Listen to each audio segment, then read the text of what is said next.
বৌমা, বৌমা, এখন চা বানাইয়া দিবা?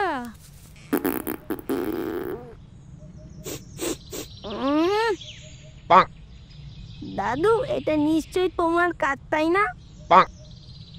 একদিন ওই মূলো খাও আর গন্ধ চড়াও। এই ছোকরা, বেশি কথা না কইয়া তাড়াতাড়ি ওর দেখি। 9টা বাজে, বলি স্কুল যেতে হইব না নাকি? ওহ দাদু ভাই, ও দাদু ভাই, ওইটা পারবা? আমি আজ কিছুতেই বিছানা থেকে উঠবো না, কি ঠান্ডা বাইরে। আইসা খাড়া বৌমা, বৌমা। নানু, এই নানু, কখন থেকে ডাকছি না? ওঠ ওঠ বলছি, কানে কথা যাচ্ছে না নাকি? আরে মা, স্নান করতে গিয়ে কানে জল ঢুকে গেছে, কান দুটো তালা লেগে গেছে, কিছুই শুনতে পাচ্ছি না। যত তোমার বাহানা। আজকেও যাতে স্নান না করতে হয় সেই জন্যই ফোন নিয়ে আসছো, তাই তো? ওটা হবে না, আজকে তোমাকে স্নান করতেই হবে। বাদরের মতো গা থেকে দুর্গন্ধ বেরোচ্ছে, 2 সপ্তাহ ধরে স্নান করিসনি। নে, এবার চুপচাপ বিছানা থেকে নেমে স্নান করে স্কুলের জন্য তৈরি হ যা। ও মা, কি ঠান্ডা। স্নানের আগে গায়ে একটু নারকোল তেল ঘষে নে, দেখবি সব ঠান্ডা চলে যাবে। মা, ও মা, এটা তো পাথর হয়ে গেছে। একটু রোদে গরম করে নে, তাহলেই গলে যাবে। কি রে, তোর হলো নাকি এখনো জলের ঢেউ গুনছিস? খুব ঠান্ডা তো, গরম জল দিলাম তো, তাড়াতাড়ি গায়ে ঢেলে নে।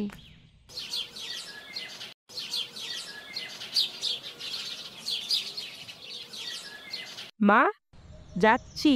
এ কি, কান মাথা খোলা, ঠান্ডা লেগে যাবে তো, দাঁড়া। না না না, এটা আমি পরবো না। চুপ চুপ একদম।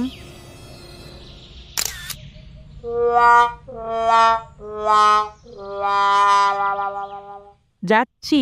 যাই বলতে নেই, বল আসি। দুর্গা দুর্গা।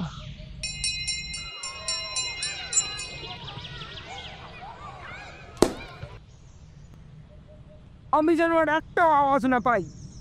এ নানু, তোকে তো পুরো শাহরুখ খান লাগছে।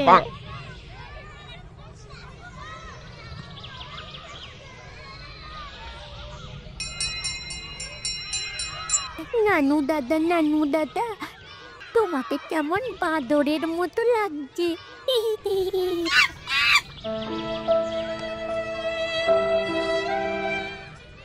আর নয়, এটা আমি কিছুতেই পরবো না।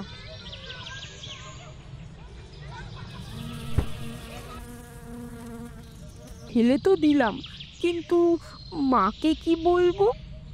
ও কিছু একটা বলে দেবো।